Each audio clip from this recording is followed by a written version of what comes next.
The air in King's Landing reeked of pride and blood. The death of Robert Baratheon wasn't just the end of a king, was the beginning of a storm that threatened to swallow the entire realm. Eddard Stark, a man whose honor was forged in steel, found himself trapped in a place where honesty was considered weakness. That night, Renly Baratheon made him an offer, calm but with quiet urgency. Lord Stark, Renly had said, if we join forces, I'll name you my hand. I have the bannermen, and you have the north. Joffrey sits on a throne built on lies. We can fight for the truth. In the true timeline, Ned had refused. But in this tale, he looked into Renly's youthful eyes full of pride. Yes, but not without purpose, and nodded. Very well, Lord Renly. We will rid this city of its false crown. The next morning, the board changed entirely. Ned's first move was to cast Littlefinger aside. I know your lies now, Ned told him coldly.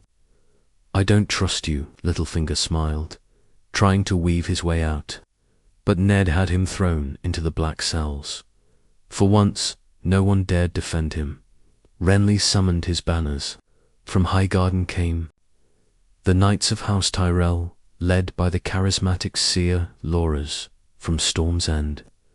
Renly's loyal men marched, and even whispers from Dawn began to stir. Everyone sensed something new was unfolding. Ned called Cersei to the council chambers. Your son has no claim to this throne. He is not Robert's child. For the first time, fear flickered across her face, but she remained silent. I offer you a way out, Ned continued. Leave King's Landing with your children, quietly, or I declare you all traitors. Cersei's voice was ice. You don't know who you're crossing, Lord Stark. This isn't just politics, it's war between bloodlines, and you've just taken a side. Meanwhile, Renly set up camp in the capital. Since Jon Arryn's death, a power vacuum had pulled every noble house into suspicion and scheming. But now, with Ned Stark backing Renly, a new front was forming. One of stability, strength and defiance. Renly declared himself king. I am Robert's younger brother, and I know what Westeros needs. Not a bastard child on the throne. Not a brother who only lives for war. I will bring peace and justice. And Ned stood beside him, giving Renly legitimacy and command. As the Lannisters began to gather their forces in the west, a new ruling body rose in the capital. Renly, Ned, and the south joining hands with the north. But every decision demands a price, and this one would be paid in blood. Word traveled fast across Westeros, faster than any raven could carry.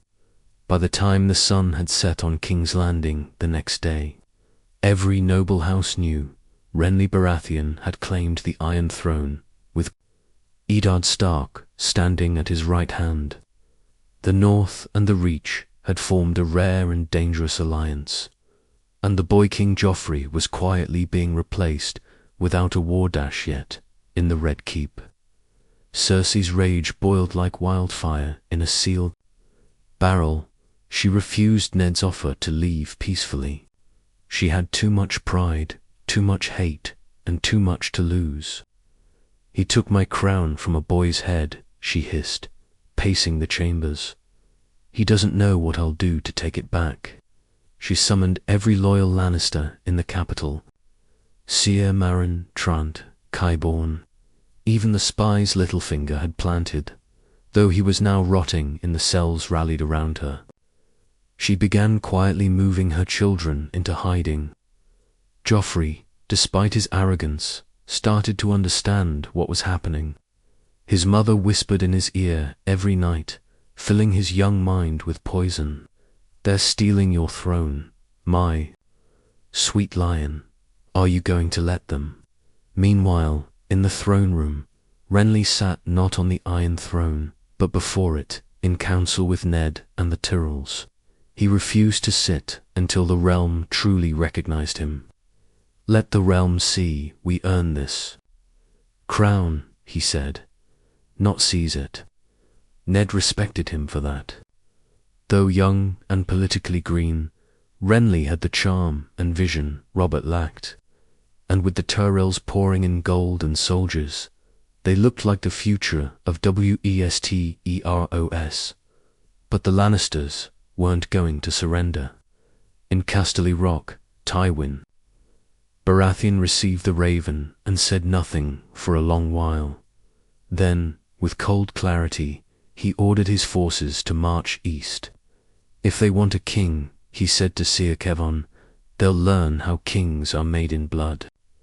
In Riverrun, Catelyn Stark received the news of Ned's bold alliance with equal parts fear and hope.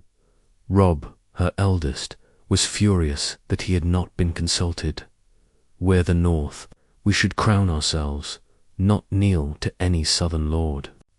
He growled. Catelyn, however, saw a different path. "Your father has chosen diplomacy over war. He's trying to keep the realm together, not burn it." But war was coming anyway. Back in King's Landing, things began to unravel. Gold cloaks who had once served Robert began picking sides. Some stood with Renly and Ned. Others, bribed by Lannister gold, prepared for a coup. Spies whispered about Cersei's plan to retake the throne by force. She had a weapon, the City Watch, and she was planning to use them before Renly's full forces could settle in. Ned, ever honorable, insisted that the City Watch swear allegiance anew. "No man shall hold a sword unless he serves the realm." "Not a house," he declared. But loyalty in King's Landing was a shifting thing. Then came the spark. One night, Joffrey tried to flee the Red Keep under disguise, only to be caught by Renly's guards. The boy screamed, threatened, and swore vengeance. He was taken to a chamber under guard. Ned insisted he be treated with dignity. Renly, however, was less kind. "He's not a prince. He's a threat." Cersei struck the next night, under cover of darkness. She sent her loyal gold cloaks into the castle corridors, killing 3 of Renly's bannermen and 2 Stark men. The gates were sealed from the inside, and for a moment the Red Keep was at war with itself.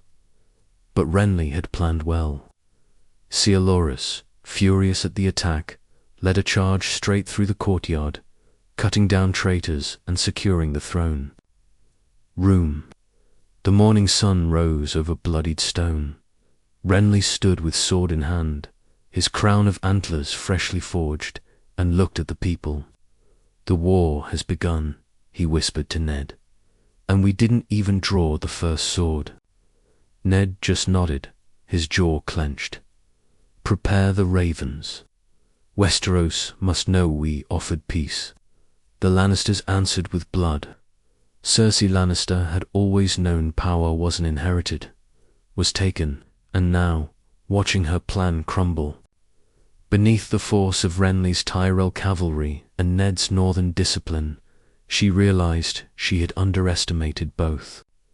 The failed coup had cost her half the gold cloaks, several of her hidden allies, and worst of all, Joffrey.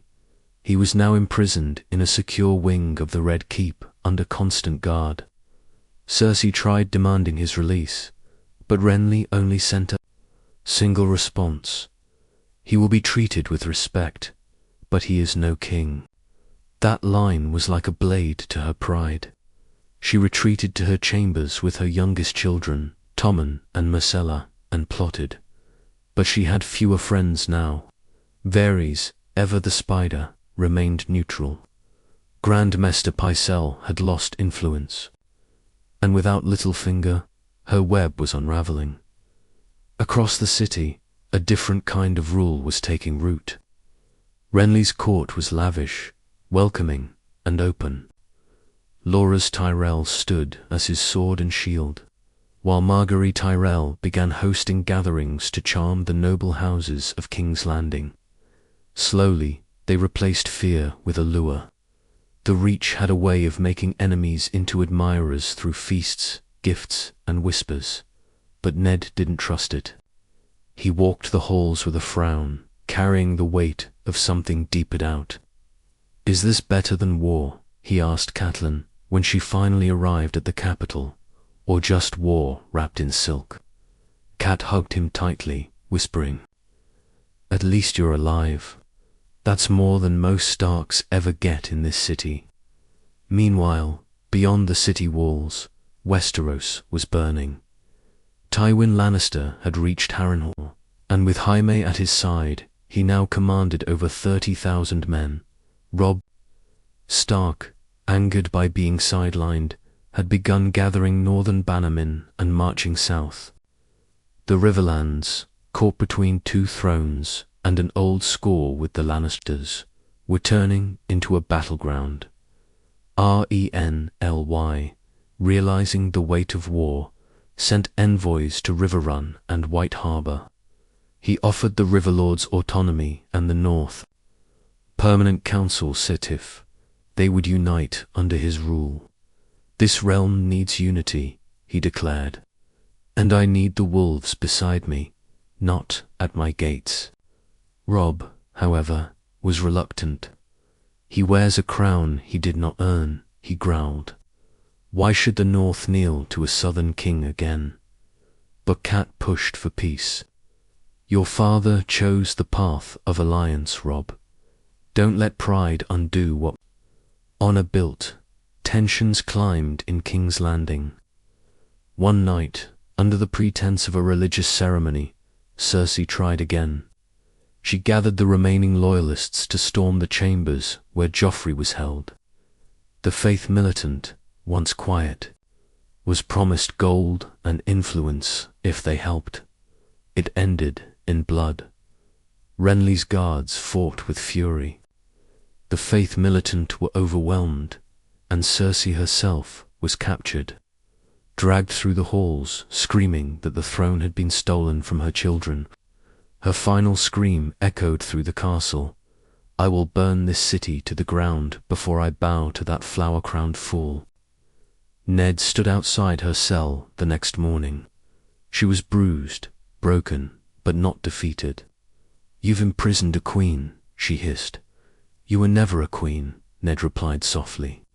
"You were a mother who gambled her children's lives. You lost." And then, with heavy heart, he sent a raven to Tywin Lannister.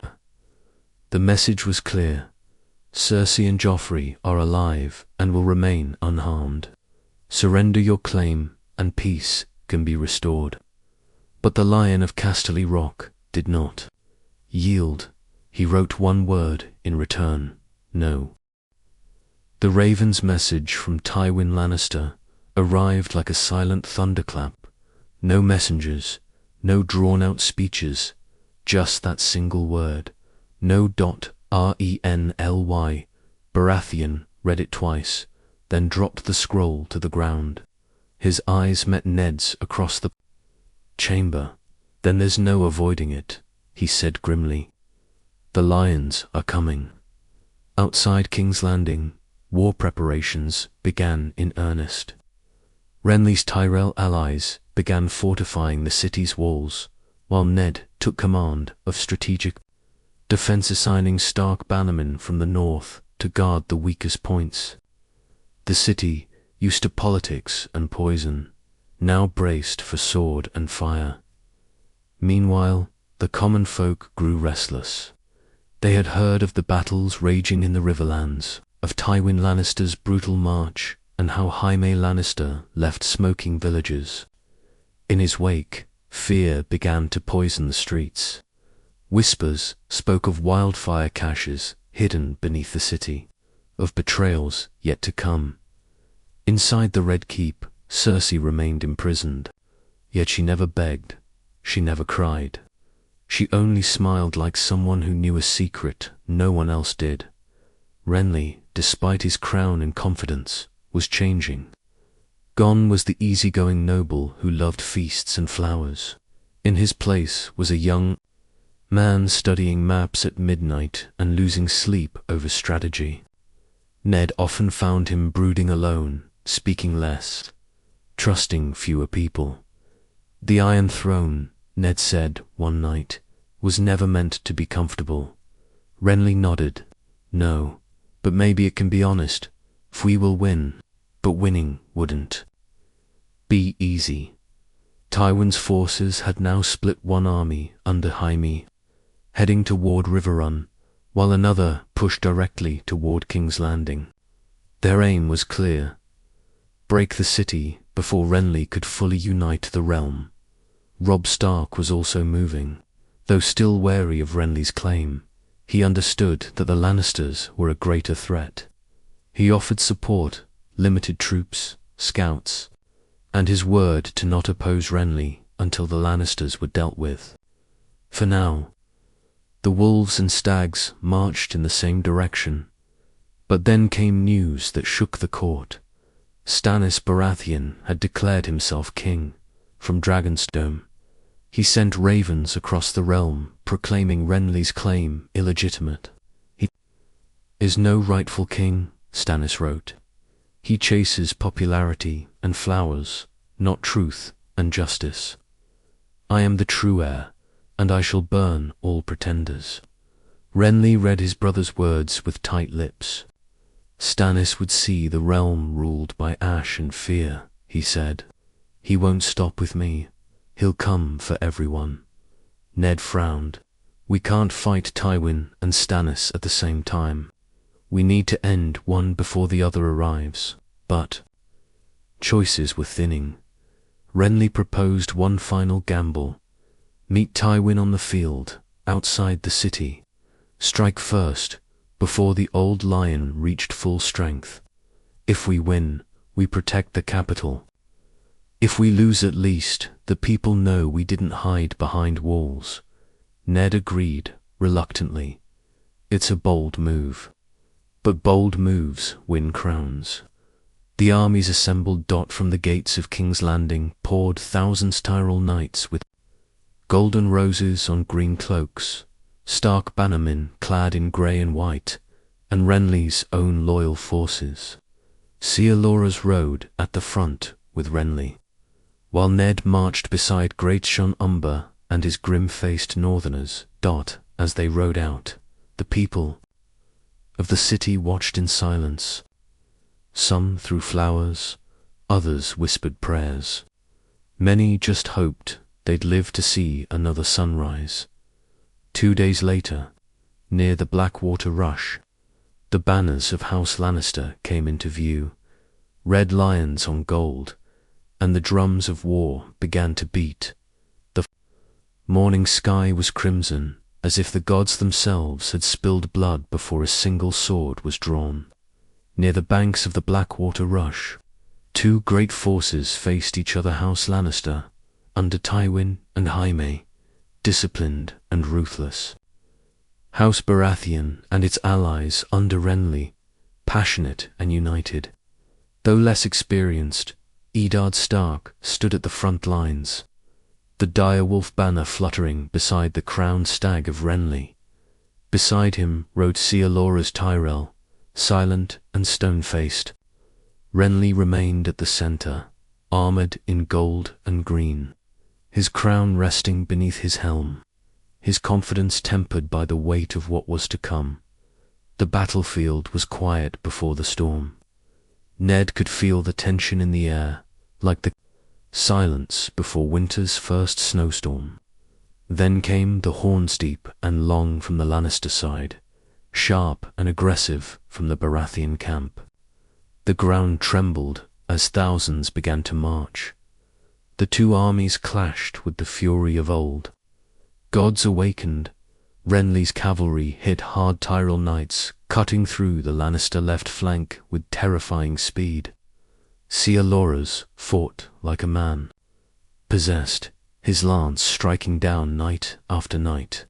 From the north, Stark archers rained death from the hills, disrupting Lannister supply wagons and pushing their right flank to retreat. But Tywin was not a man to panic. He unleashed his reserves heavily, armored Westerland's troops that struck back with brutal efficiency. Jaime led a charge through the center, cutting deep into Renly's lines. His golden armor shone like fire, and wherever he went, death followed. Ned saw the chaos unfolding. He spurred his horse toward the breach, gathering his northern band to hold the line. The fighting turned, savage swords clashing, screams piercing the air, mud soaked in red. Ned found himself face to face with Lannister knights, cutting through them with cold focus. Then came the twist dot from the far edge of the battlefield. A second host appeared, banners flapping like shadows. For a moment, both sides paused. Was this a trick? Reinforcements? Saboteurs? It was Robb Stark. The young wolf had arrived with the full might of the North. Having abandoned diplomacy and ridden hard through the Riverlands, he now charged into the exposed Lannister rear. The lions never saw it coming. Jaime barely escaped with his life, pulled back by his men. Tywin's lines began to crumble. The trap had closed by dusk.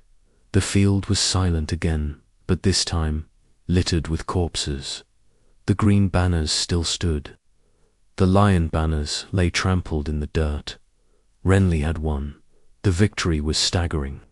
Thousands of Lannisters lay dead or captured. Jaime was missing, rumored to have fled west with a few hundred survivors. Tywin himself had been wounded and taken alive by northern soldiers. It was a complete and humiliating defeat. In the aftermath, Ned stood beside Renly and Robb. The three commanders, bloodied and weary, looked at each other in silence. "You came," Renly said, looking at Robb. "I came because my people were dying," Robb replied, "and because my father fought for something more than crowns."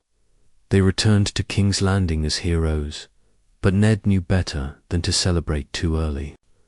The streets roared for Renly. Songs were already being sung of the Battle of Blackwater Plains. The Tyrells called it a new golden age. But even as the city rejoiced, Ned felt a chill. Victory, he knew, often blinded men before the fall, and far across the narrow sea, a young woman with silver hair and dragons was watching the flames.